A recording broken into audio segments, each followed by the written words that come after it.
Well, for Mexico, this was really a question of having very few options immediately available to them. Mexico has always used the military for counter-narcotics operations, and when the drug war started in earnest, when former President Felipe Calderón started targeting drug cartels heavily in 2006, the military was the most available tool immediately. Now, that created problems such as low-level crimes could not be investigated or resolved with the military, hence why President Enrique Peña Nieto is now pushing for the formalization of the mando único across the entire country.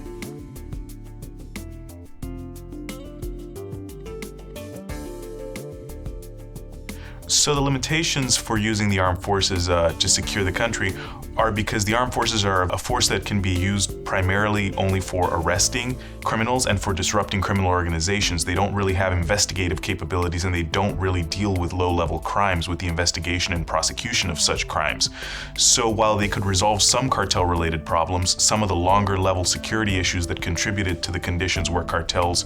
could grow and develop and take root in local communities really could not be solved with the military, which is why under the current administration in Mexico, the government is pushing for a constitutional reform that would allow for the formalization and creation of lower-level security forces under the direction of the federal government.